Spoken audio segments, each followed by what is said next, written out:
Hi there, this is Business with Dave. In this video, I'll be telling you how you can efficiently cut costs out of your food business, whether it's a restaurant, cafe, street food business, or just an online business.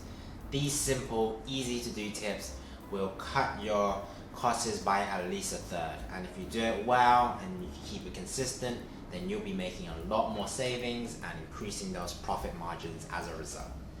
But before I jump into this video, I want to thank everyone who has subscribed to the channel. You guys are all awesome, and if you haven't already, do subscribe at the end of this video. It'll be much appreciated. But yeah, let's jump straight into this video.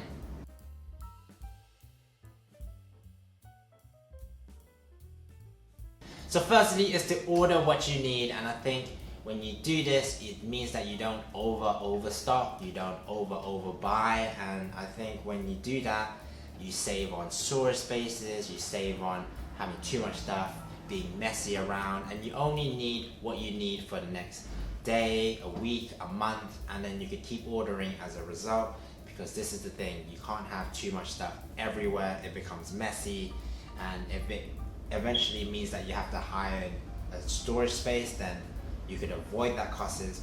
Order what you need, and it will be more efficient, because then it's essential that you don't have too much going on and that everything is more compact, so then you could run your business a bit more efficiently.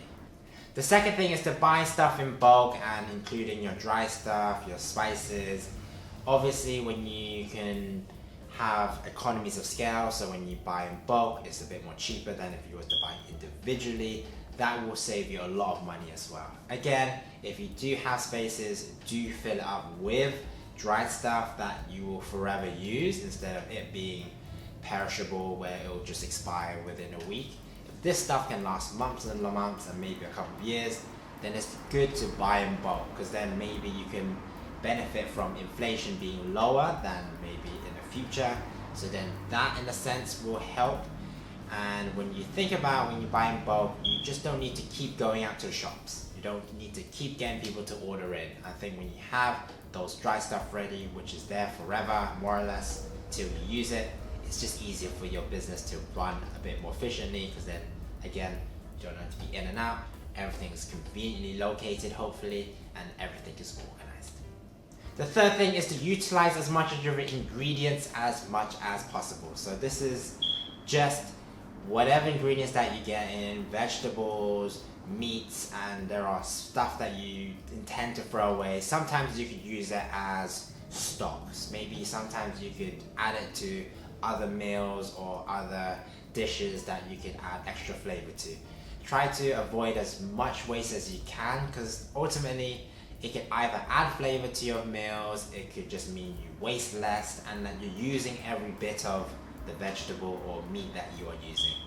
There will always be something for something. Even the ribs of your pork can be made into some sort of stew, or ribs and barbecue ribs, or just as a soup base. So many different varieties, variations, even bits of vegetables that you think people won't eat, people won't use, but you can add a ton of flavor. Give it a try. The less you waste, the more money you save, and it means that you're using the whole of the ingredient. And that's the thing that you want to try to do. If you use all of it and none of it, and less of it goes into the bin, then again, you're saving money and you're being efficient with what you're using. The fourth thing is to cut down your menu. All menus should be short and sweet. I think I've always said it in my other videos. Don't make your menu super long, because it means you have to buy more ingredients. There's more processes that you have to do and cook and prep.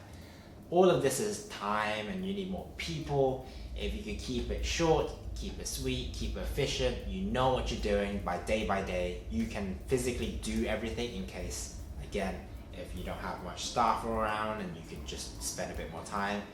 Don't bob down yourself on too much stuff. Keep it short, keep it sweet. You can keep your costs to the minimum as well, because you don't need 50, 60 odd ingredients. You can just keep it to 20, 25 ingredients. So in that terms, everything's a bit more convenient. You save on money, you don't have to buy too much. So in itself is quite useful, and just keep it to the main ingredients, main dishes. Maybe have, if you want to do a starter, 2-3 mains, a couple of sides and desserts. Simple, be known for what it is, own it, be build yourself a reputation and people will know you for that thing that you are famously doing. That is also good as well. The fifth thing is to keep a tight cost budget, and I think when you look at everything you spend, you will have your receipts. Make sure you collect your receipts because that's super important. Again, you claim your expenses and you know what is going on in the food price market. With inflation and everything else, it's pretty important to keep those costs in check. So once you know what all the food costs are, then you know maybe you can find maybe cheaper alternatives. Maybe you could go somewhere else that is a lot cheaper than nearby supermarket. So do you understand your costs? Do you understand as much as you can lower, it means higher profits. And even if you increase your prices and hopefully your costs don't go up too much, that will mean more profits for your business as well.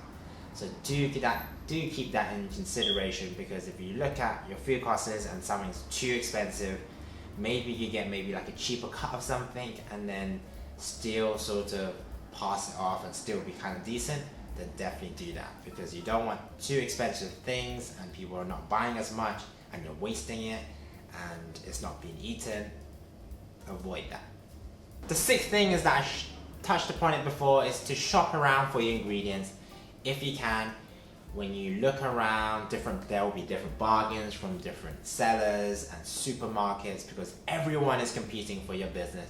So if your nearby supermarket is not providing you good pricing, then you go somewhere else a bit further away. If you could save some money, do that. If you could shop around, you could save so much more money than if you was just to go to your usual suppliers. And whatever bits and bobs that you could actually get yourself, know the prices, because when you know the prices, then you know how much is going to what, how much to spend. And of course you're keeping that budget as well from the previous point. When you keep a budget, you know what to sell, and then you have a good spreadsheet, Excel, of all the costs, how much you can potentially sell for, how much you can make for those ingredients into dishes. It's mathematically fun if you hopefully like maths in that sense and creating stuff. So do keep that in mind, because it will be super important for your efficiency for your business. My last and final point is to know your profit margins and to know what your best sellers are. When you know your profit margins, you know, okay, so if I make this amount, this is how much it will cost, this is how much I'll sell for, this is how much it will be profit, and if this goes to labor, this goes to rents and stuff like that, what is my ultimate profit? When you know this for every item, which is hopefully a short menu, then you know how much to sell, you know how much to push, and you know how much stuff that you just need to prepare. And I think when you know that, you save less, you save more, you waste less, and you utilize everything else in the process. You know what your best sellers are. If you know what your best sellers are, you can always push for them, because hopefully they are best sellers for a reason. It tastes great, it's amazing, and you'll get the maximum sort of profit margins from it, because it's a bestseller that is high in margins as well. So in that sense, do make sure your best sellers are high margin items, so that you can charge more or charge normal, and then your costs are quite low, so then you can maximize that, and hopefully you give a good product to your customers, so then they could recommend their friends and family as a result.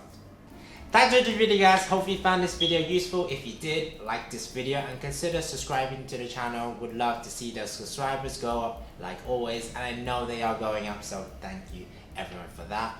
Do follow my Instagram, because I am uploading every Sunday of the markets that I am trying out and putting up on my Instagram, and I'm being a bit more active, so do be supportive, and some more new videos as well. So hopefully you enjoy the content that is going to be coming out too.